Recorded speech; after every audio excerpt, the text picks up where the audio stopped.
Welcome back to the Camilla Tominey Show on GB News. I'm having such fun this morning. It's a great time to be alive and be a journalist in an election campaign. But let's just not talk about politics for a minute. Well, we'll talk about historical politics, but not politics per se, because I'm delighted to be joined by Damian Collins in the studio now, who's done a brilliant book on David Lloyd George called Rivals in the Storm. Hopefully a picture's flashed up there. Doesn't he look distinguished on that cover, Damian? Why did you choose to do this, a sort of study of this former Prime Minister? Well, Lloyd George was regarded at the time as the statesman who won the First World War, did more than anyone else to organise the nation's resources to win. But he's someone I thought we'd forgotten about a little bit. That I think Churchill is such a dominating figure in 20th century British history. He slightly eclipses everyone else.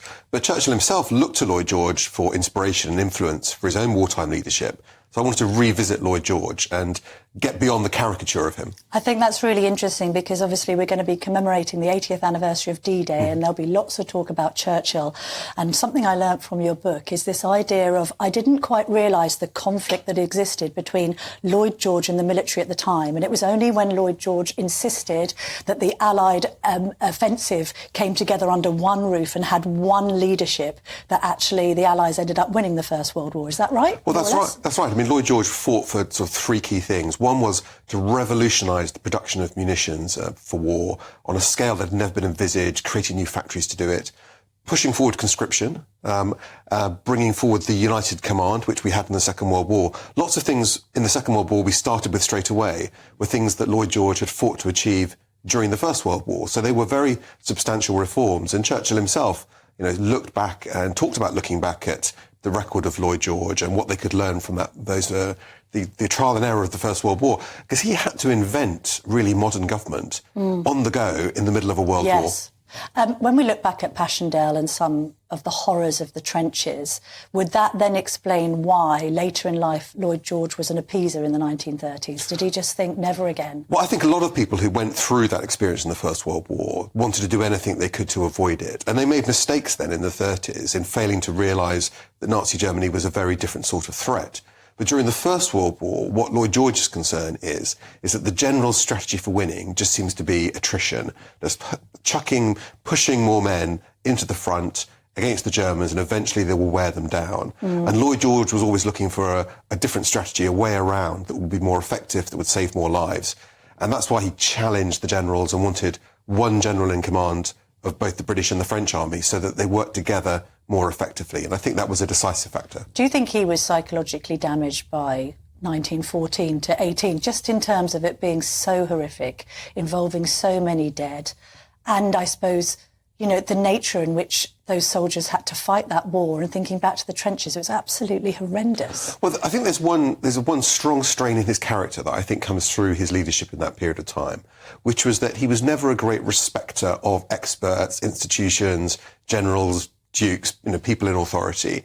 He looked at problems, he sought the best possible advice and sought new solutions to these challenges, even if that meant breaking orthodoxies and upsetting people. And he did that before the First World War. He does it continuously through the war. And what's interesting about him, he did something that has very rarely been done before. He became Prime Minister without being leader of a political party. He was made Prime Minister by his old rivals and enemies, particularly in the Conservative Party, who recognised the qualities he had and that they should bury their old differences and work together during this terrible period. And not only did they achieve that to win the war, but they sustained it for another 4 years after the war. In some ways, what I've tried to examine in the book is those relationships between those people, how it was that this very unlikely group of people came together, and what was it that held them together, and then how did it break up? Simon Heffer disagrees with your analysis of Lloyd George. This is my Telegraph colleague who says, quotes, Lloyd George was not an estimable leader. He was an ambitious charlatan who established a template for the politics to come. I mean, what's your analysis of that? I think he had ambition, clearly. I mean, he was the first cottage-bred man to become Prime Minister, the first person, to break through. The Prime Ministers before had been aristocrats or they'd been Oxford and Cambridge graduates. But someone who came from a very small village in North Wales to become Prime Minister is a remarkable journey.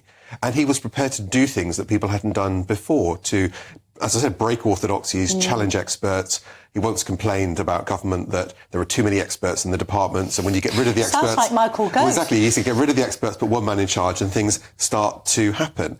And I think there's a slight danger with David Lloyd George, that there's this caricature that's built up of the man who sold honours and had lots of affairs. Yes. And that's almost all we know about him. Yeah. But at the time, he was recognised not just by his acolytes, but by his rivals and old enemies as being someone of supreme quality. And I think that's why we should look at that again and say, well, what was it that made him an effective leader? And the other great legacy, I mean, bearing in mind he's the last Liberal Prime Minister, is his involvement in the establishing of the welfare state. Yes, that's right. I mean, that predates the World War.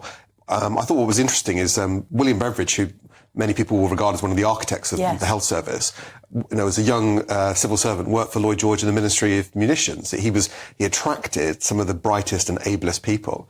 But Lloyd George's view of welfare, I think, is quite interesting today, because he saw it as a contribution he invented national insurance, Yes. the idea that the worker paid some money in, but so did the employer and so did the state. But everyone put their bit in together.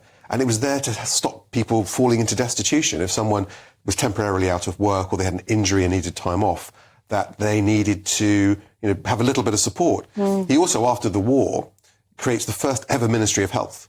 Yes. And they did that because what they recognised was the disparity of health amongst the men who got into the services across the country. And there were many people, because of their conditions, who weren't fit to fight. And that had to be corrected, and you needed a strategy. In many ways, he was ahead of his time, I think we can conclude. Definitely.